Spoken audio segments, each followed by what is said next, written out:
동화 중에 토끼와 거북이가라는 이야기가 있습니다. 토끼와 거북이가 언덕 위에 있는 나무까지 누가 더 빨리 가나 달리기 시합을 합니다.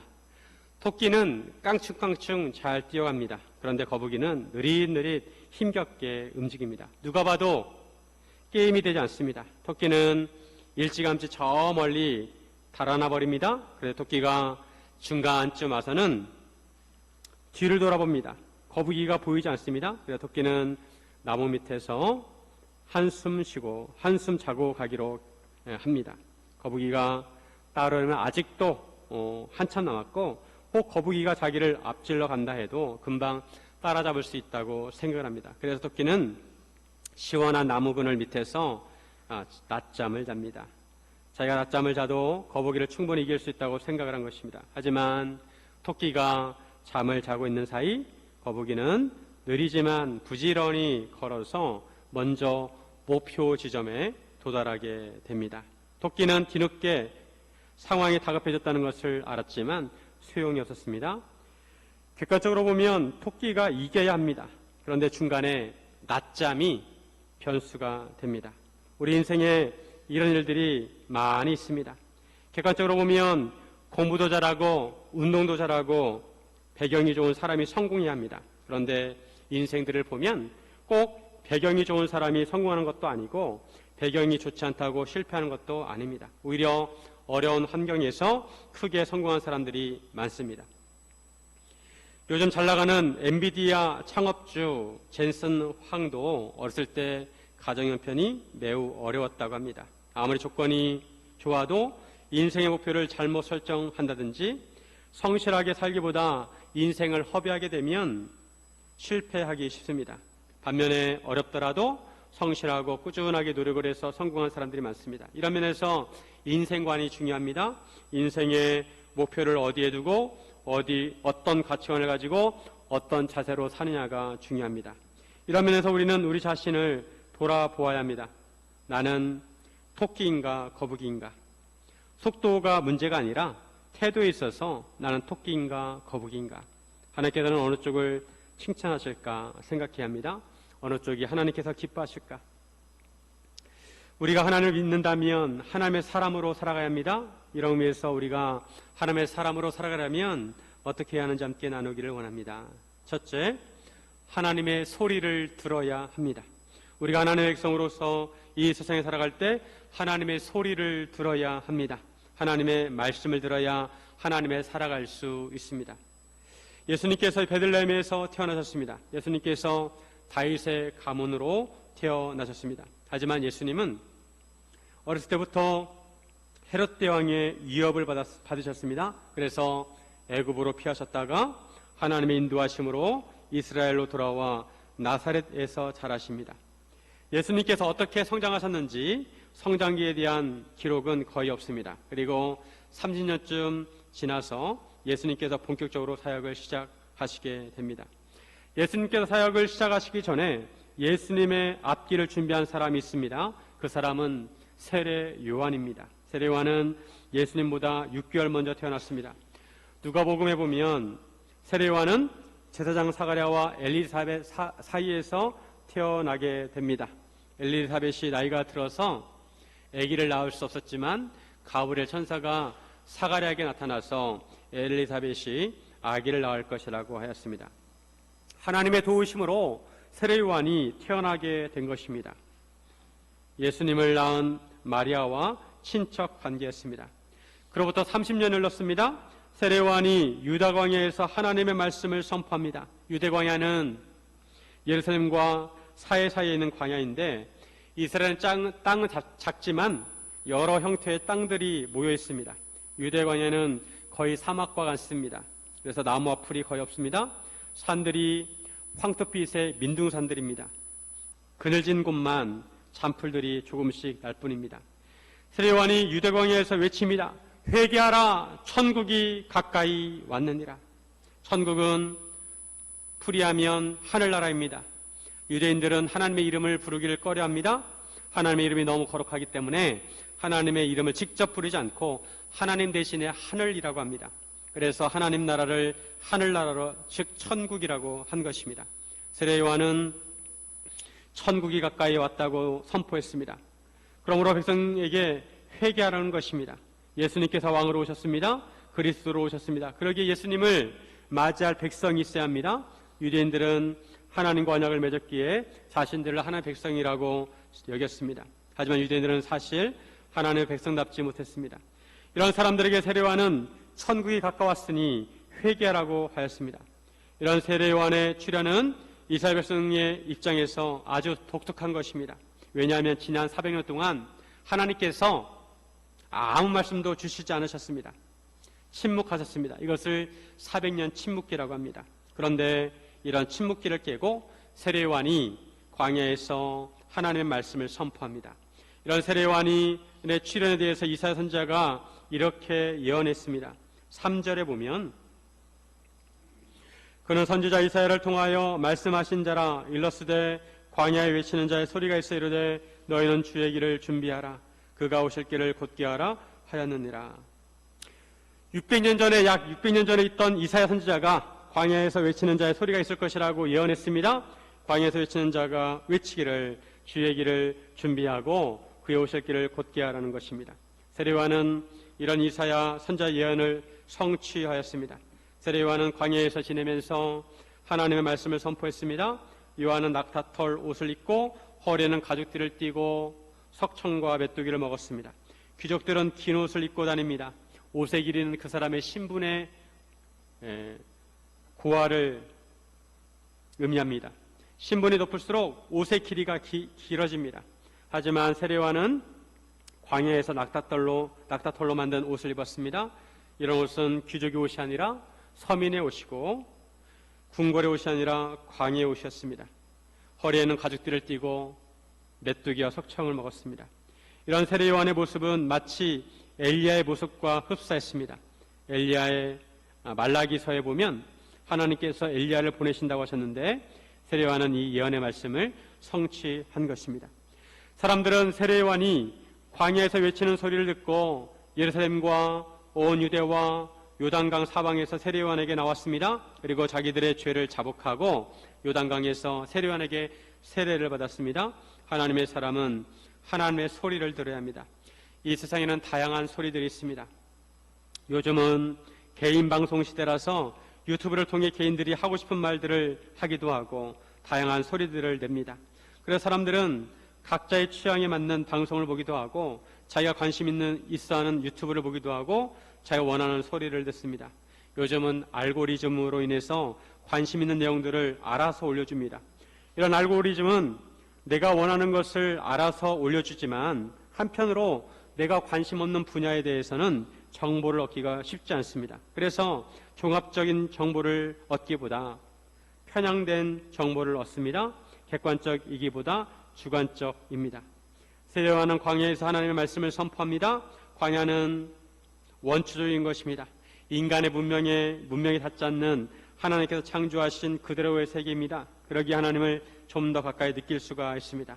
도시에서는 밤하늘을 바라보아도 별들이 잘 보이지 않지만 산속에서는 밤하늘의 별들이 초롱초롱 빛이 나게 됩니다. 광야에서는 사람의 소리가 잘 들리지 않고 그러기에 하나님의 소리를 들을 수가 있습니다. 우리가 살고 있는 이 시대는 주로 사람들이 도시에 집중되어 살고 있습니다. 도시에는 인간들의 문명이 많이 발달해 있습니다. 사람들이 분주하게 움직이고 다양한 관심을 갖고 있지만 사람들의 시선은 세상에 머물러 하나님을 바라보지 않습니다. 그런 사람들에게 세례 요한은 하나님의 말씀을 선포하면서 사람들의 시선이 하나님을 향하도록 하였습니다.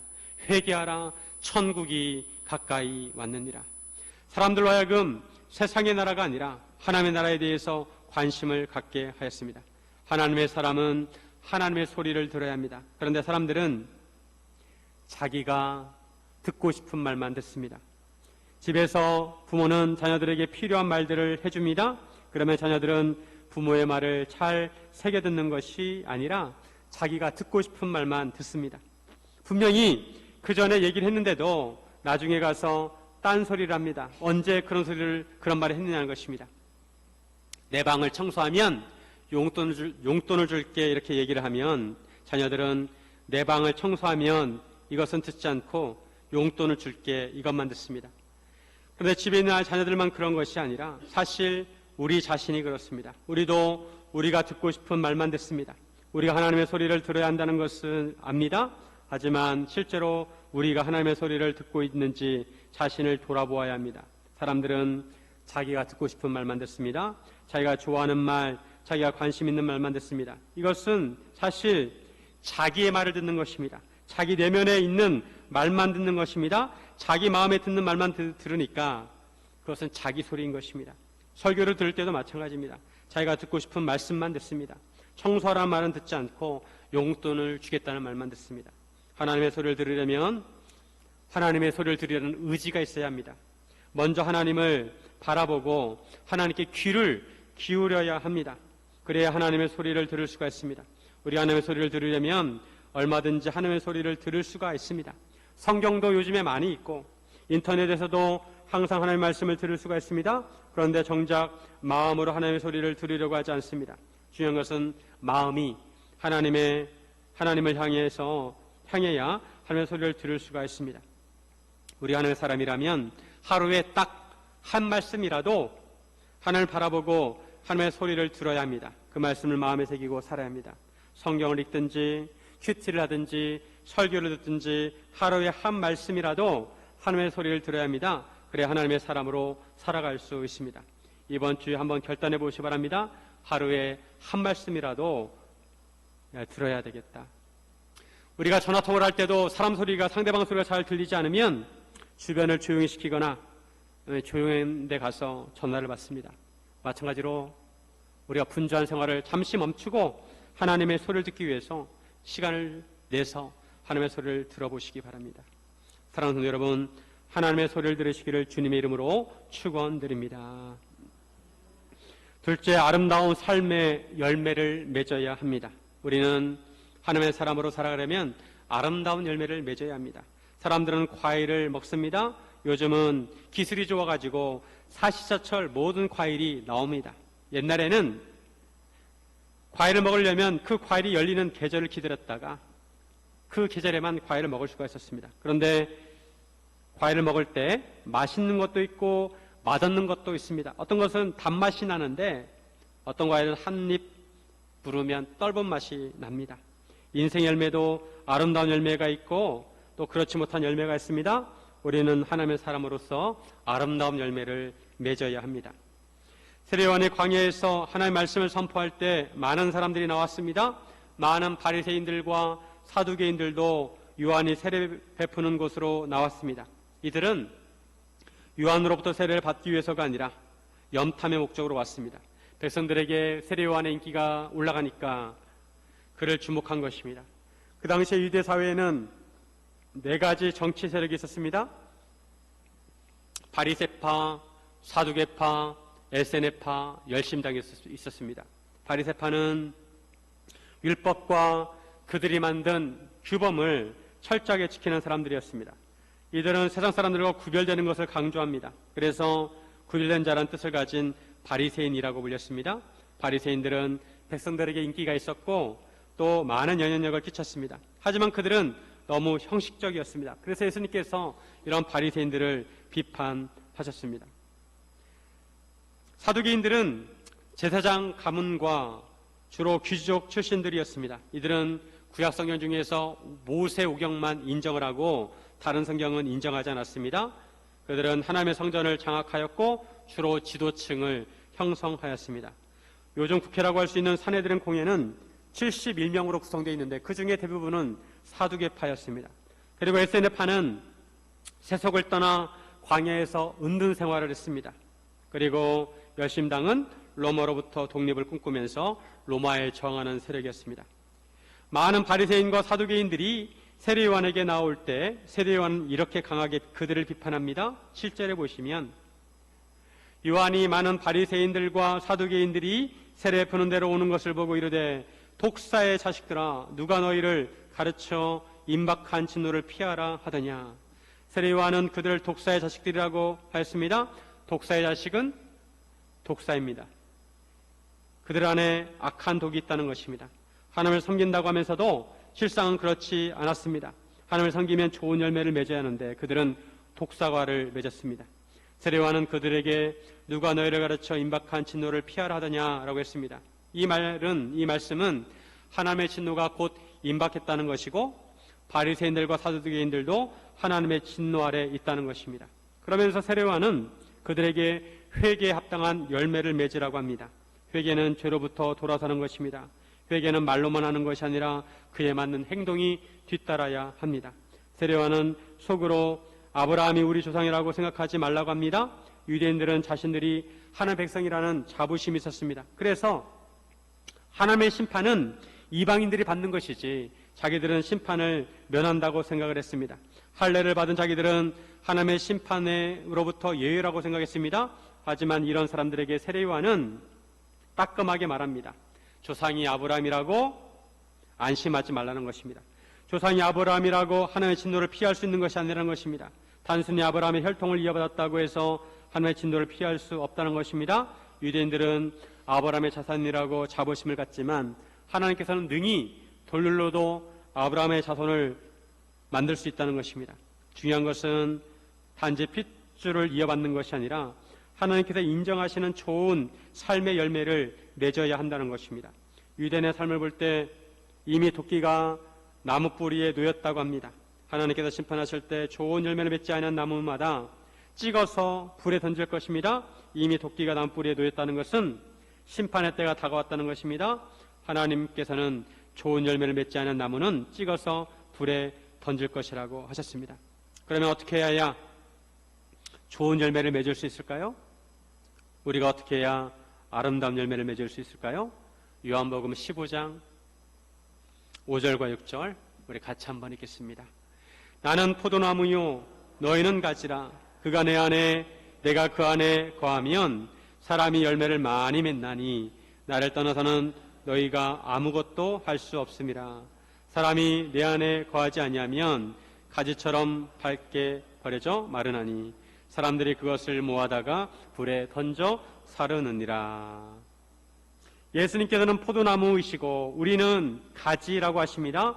포도나무 가지가 나무에 딱 붙어 있어야 열매를 많이 맺을 수 있는 것처럼 우리가 예수님께 연결되어 예수님 안에 거하고 예수님께서 우리 안에 거하셔야 우리가 열매를 많이 맺을 수 있습니다. 그렇지 않고 우리가 예수님을 떠나 있으면 우리가 아무것도 할 수 없습니다. 만약 사람이 예수님 안에 거하지 아니하면 가지처럼 밖에 버려져 말라버리고 사람들이 그것을 주워다가 불에 던져버린다는 것입니다. 그처럼 아름다운 열매를 맺지 아니하면 하나님의 심판을 받게 될 것입니다. 예수님께서는 열매로 그 사람을 알 것이라고 하셨습니다. 그 사람이 어떤 사람이냐, 좋은 사람이냐, 나쁜 사람이냐, 그것은 그 사람의 열매로 안다는 것입니다. 좋은 열매를 맺는 사람은 좋은 사람이고 나쁜 열매를 맺는 사람은 나쁜 사람인 것입니다. 좋은 나무는 아름다운 열매를 맺고 못된 나무는 나쁜 열매를 맺을 수 있을 것입니다. 좋은 나무는 뿌리를 잘 내려야 합니다. 그 뿌리를 통해서 물과 영양분을 공급받습니다. 좋은 영양분과 물이 줄기를 통해서 올라가고 그것이 가지로 전달되어서 맛있는 열매를 맺는 것입니다. 하지만 뿌리가 제대로 역할을 하지 못한다든지 좋은 영양분과 물을 제대로 공급받지 못한다든지 가지가 줄기에서 떨어지게 되면 영양분과 물을 공급받지 못해서 열매를 맺을 수가 없습니다. 영적으로 우리가 예수님과 교제하면 예수님께서는 우리에게 말씀을 공급해 주시고 성령님으로 인도하셔서 생활에 있어서 영적인 생활을 하게 하십니다. 하나님의 백성답게 살게 하십니다. 하나님의 사람으로 의의 열매가 맺게 하십니다. 그렇지 않고 예수님과 교제하지 않고 우리 마음대로 살아간다면 영적인 양식을 공급받을 수가 없습니다. 성령으로 인도함을 받지 못합니다. 그래서 영적인 열매를 맺지 못합니다. 세례요한은 회개하라 천국이 가까이 왔느니라 라고 외쳤습니다. 이것은 하나님의 심판의 때가 다가왔다는 것입니다. 천국은 하나님의 나라입니다. 예수님께서 이 땅에 오신 때로부터 하나님의 나라가 이 땅에 시작이 되었습니다. 하지만 하나님의 나라는 아직 완성되지 않았습니다. 지금은 진행 중에 있습니다. 예수님께서 다시 오실 때 하나님의 나라가 완성이 되고 마지막 심판이 이루어질 것입니다. 이런 하나님의 심판을 면하려면 회개하라는 것입니다. 그리고 아름다운 삶의 열매를 맺어야 합니다. 우리가 구원을 받는 것은 하나님의 은혜로 받습니다. 우리가 예수를 믿기만 하면 우리는 구원을 받습니다. 이것은 하나님의 은혜입니다. 하나님의 선물입니다. 우리의 공로나 우리의 힘으로 된 것이 없습니다. 우리는 자격이 없지만 하나님께서 은혜를 베풀어 주셔서 우리가 구원을 받는 것입니다. 하지만 우리가 삶의 열매를 맺는 것은 우리의 노력과 힘이 필요합니다. 우리가 매일의 삶 속에서 예수님을 우리 마음속에 모시고 하나님의 말씀을 실천해야 합니다. 우리의 마음을 좋은 밭으로 만들어서 씨앗인 하나님의 말씀이 심겨지고 잘 자라서 열매를 맺도록 해야 합니다. 하나님의 말씀을 귀로만 들어서는 안 되고 손과 발로 실천해야 합니다. 이웃을 사랑하고 섬기라고 하였으면 실제로 이웃을 사랑하고 섬기는 실천이 있어야 합니다. 열매는 다른 사람들이 볼 수 있는 것입니다. 그리고 남는 것입니다. 유튜브에 보면 연예인들 중에서 예수를 믿고 간증하는 그런 경우가 있습니다. 유명한 연예인들이 예수를 믿는 것은 참 고무적인 일입니다. 저 사람도 예수를 믿었구나. 하지만 한편으로 선한 영향력보다는 그 반대일 때도 있습니다. 예수님을 잘 믿는 줄 알았는데 나중에 사건이 터지고 나면 그의 삶이 그렇지 않다는 것을 알게 됩니다. 그래서 연예인의 간증을 이야기하기가 조심스럽습니다. 그러면서 한 가지 예를 든다면 가수 션의 이야기를 하고 싶습니다. 션은 1990년대 가수 그룹 진우션의 멤버입니다. 아내 정혜영과 함께 기부를 많이 하는 것으로 알려져 있습니다. 션은 이번에 8월 15일 광복절에 81.5km를 뛰었습니다. 집이 없는 독립유공자들에게 집을 지어주기 위해서입니다.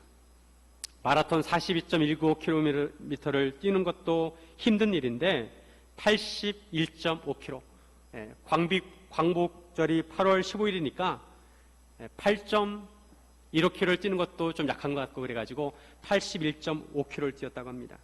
보통 사람이 쉽게 할 수 없는 일입니다. 발톱이 몇 개씩 빠진다고 합니다. 그런데도 매번 이런 기부를 한다고 합니다. 션의 기부에는 그의 땀과 노력이 들어있습니다. 이런 삶이 아름다운 열매라고 할 수 있습니다. 하나님의 사람은 아름다운 열매를 남겨야 합니다. 사랑하는 성도 여러분, 아름다운 열매를 남기시기를 주님의 이름으로 축원드립니다. 셋째, 하나님께서 인도하시는 길을 가야 합니다. 하나님의 사람이라면 하나님의 인도하심을 받아서 하나님이 인도하시는 길로 가야 합니다. 하나님께서는 우리를 택하시고 하나님의 자녀로 삼으셨습니다. 하나님께서는 우리의 인생의 주인이시고 인도자이십니다. 우리는 하나님의 사람으로서 하나님께서 인도하시는 길을 따라가야 합니다. 하나님께서는 각 사람마다 각자 걸어갈 길로 인도하십니다. 세례요한은 예수님의 길을 예비하는 역할을 했습니다. 세례요한은 예수님을 왕으로 맞이하기 위해 사람들이 하나님의 백성답게 되도록 회개하도록 했습니다. 그리고 세례요한은 자신이 준비하는 길을 따라 오실 그리스도를 소개합니다. 자신의 역할은 사람들을 회개하게 하기 위해서 물로 세례를 베푸는 일이지만 자기 뒤에 오시는 이는 자기보다 능력이 많으셔서 자기는 그의 신을 들기도 감당하지 못한다고 합니다. 그는 성령과 불로 세례를 베풀 것이라고 합니다. 그리고 그는 심판자 역할을 할 것이라고 합니다.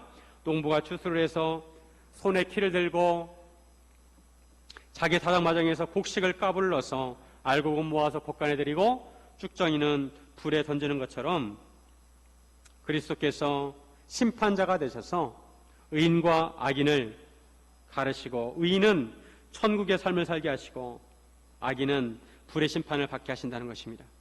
이처럼 세례요한이 그리스도에 대해서 소개한 후에 예수님께서 등장하십니다. 이때 예수님께서 갈릴리로부터 요단강에 오셔서 요한에게 세례를 받으시려고 했습니다.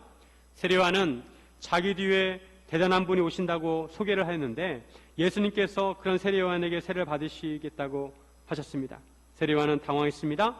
요한은 예수님을 알아보고 내가 당신에게서 세례를 받아야 할 터인데 어찌 당신이 내게로 오느냐고 했습니다. 그러나 예수님께서 이것을 허락하라고 하시면서 이와 같이 하여 모든 의를 이루는 것이 합당하다고 하십니다. 세례는 원래 이방인이 유대교로 전향할 때 받는 것입니다. 유대인이 아니지만 유대교 하나님을 사모해서 유대교로 전향할 때 세례를 받았습니다. 이것을 세례요한은 회개의 증표로 사용했습니다. 죄인들이 자기들을 자복하고 하나님께 돌아오는 표시로 세례를 주었습니다. 그런데 예수님께서는 죄인이 아니시면서도 세례를 받으시려고 하신 것입니다. 예수님께서는 왜 세례를 받으려고 하셨을까요? 예수님께서는 이제 그리스도로서 본격적인 사역을 하십니다. 예수님께서 십자가를 지시기 위해서 인간의 대표가 되셔야 합니다. 그래서 예수님께서는 죄가 없으시면서도 인간을 대표해서 세례를 받으셨습니다. 예수님께서 참 사람으로 사시는 것을 공식적으로 보이신 것입니다. 예수님께서 세례를 받으시고 물에서 올라오실 때 하늘이 열리고 하나님의 성령이 비둘기같이 내려와서 예수님 위에 임하셨습니다. 그리고 하늘로부터 소리가 났습니다. 17절 같이 한번 읽습니다. 하늘로부터 소리가 있어 말씀하시되 이는 내 사랑하는 아들이요 내 기뻐하는 자라 하시니라. 우리가 섬기는 하나님은 삼위일체 하나님이십니다. 그리고 우리가 섬기는 하나님은 유일하신 하나님이십니다. 성부, 성자, 성령 삼위일체 하나님이십니다. 인간의 이성으로 하나님에 대해서 우리가 다 알 수 없어요. 다만 하나님이 계시 주신 부분만 알 수가 있습니다. 오늘 본문에 보면 성자 예수님께서 요단강에서 세례를 받으시고 올라오실 때 성령 하나님이 비둘기같이 예수님에게 임하셨습니다. 그리고 성부 하나님께서 하늘에서 이는 내 사랑하는 아들이요 내 기뻐하는 자라고 말씀하셨습니다. 하나님 아버지께서 인간을 구원하시려고 독생자 예수님을 보내주셨습니다. 예수님께서는 우리를 죄와 사망으로부터 구원하셨을 뿐만 아니라 하나님의 아들로서 우리에게 본을 보여주셨습니다. 우리가 하나님의 자녀로 어떻게 살아야 하는지 가르쳐 주셨습니다. 우리가 아름다운 인생을 살려면, 성공적 인생을 살려면 예수님처럼 살면 됩니다. 예수님께서는 하나님의 피조물인 인간이 어떻게 살아야하는지 친히 본을 보여주셨습니다. 성부 하나님께서는 이런 예수님을 이는 내 사랑하는 아들이라고 공인해 주셨습니다. 그리고 성부 하나님께서 참 사람이 되신 예수님을 기뻐하신다고 하셨습니다. 태초 하나님께서 천지를 6일 동안 창조하시고 하루하루 지날 때마다 보시기에 좋았다라 말씀하셨습니다. 하나님이 창조하신 것에 대해서 흡족해 하시고 기뻐하셨다는 것입니다. 그리고 마지막 날 인간을 창조하신 다음에 보시기에 심히 좋았다라 말씀하셨습니다. 하나님께서 그만큼 인간을 하나님의 형상대로 하나님의 모양대로 만드신 다음에 흡족해 하셨다는 것입니다. 하나님께서 인간을 사랑하시고 기뻐하셨다는 것입니다. 죄가 들어오기 전까지, 죄가 인간 세계에 들어오기 전까지 인간은 하나님께 기쁨의 존재였습니다.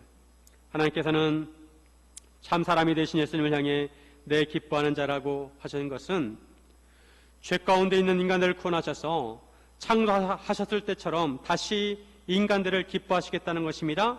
예수님을 통해 인간의 죄의 문제를 해결하시고 다시 하나님과 인간의 관계를 회복시키셔서 사랑의 관계, 기쁨의 관계가 되게 하시겠다는 것입니다. 이것이 예수님께서 이 땅에 오신 목적입니다. 우리가 죄로부터 구원을 받고 하나님과의 관계를 회복하고 하나님과 사랑의 관계, 기쁨의 관계를 맺게 하시기 위해서 이 땅에 오셨습니다. 우리와 하여금 하나님께 기뻐하시는 하나님의 사람으로 살아가게 하시려고 예수님이 이 땅에 오셨습니다. 예수님께서 이 사명을 이루시기 위해서 십자가의 길을 가셨습니다. 예수님께서 십자가의 길을 가실 때 하나님의 말씀에 온전히 순종하십니다. 그리고 예수님께서 우리에게도 자기 십자가를 지고 따라오라고 하십니다. 하나님의 말씀을 따라 살라고 하십니다. 모세가 십계명을 받았는데 두 마디로 요약하면 하나님 사랑, 이웃 사랑입니다. 그런데 그것을 형식적으로만 지키지 말고 예수님께서는 우러나는 마음으로 진심으로 그 하나님의 말씀을 지키라고 하십니다. 그래서 온몸 다해 하나님을 사랑하라고 하시고 원수까지 사랑하라고 하십니다. 누가 오리를 가자고 하면 심리를 가고 오른뺨을 치면 왼뺨을 돌려대라고 하셨습니다. 살인한 자는 심판을 받는다고 율법에 나와 있는데 형제에게 화내는 자마다 심판을 받을 것이라고 하십니다. 살인한 자만 심판을 받는 것이 아니라 형제에게 욕하는 자도 심판을 받을 것이라고 하셨습니다. 예수님께서는 하나님의 말씀을 따라 십자가의 길을 가셨고 아름다운 열매를 맺으셨습니다. 우리에게 구원의 길을 만들어 주셨습니다. 그리고 우리에게도 그 길을 따라오라고 하십니다. 세상이 보여주는 길은 화려하고 휘황찬란합니다. 반면에 예수님께서 보여주신 길은 좁은 길입니다. 하지만 세상의 길은 남는 것이 없습니다. 이 세상에서 끝이 납니다. 하지만 예수님의 길을 따라가면 천국에 이르게 될 것입니다. 처음에 토끼와 거북이 이야기를 하였는데 이 세상에서 지혜롭게 여겨지는 것은 토끼입니다. 빠를 뿐만 아니라 약삭 빠릅니다. 시원시원하게 달려갑니다. 반면에 우리가 하나님 말씀에 순종하며 하나님께서 인도하시는 길을 따라갈 때 세상 사람들은 우리를 거북이처럼 여길 것입니다. 답답하고 느리고 어리석게 보일 것입니다. 하지만 결국 거북이가 이겼습니다.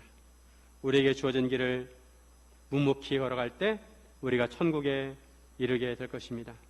사랑하는 성도 여러분, 하나님의 사람으로 사셔서 하나님께 기쁨이 되시기를 주님의 이름으로 축원드립니다.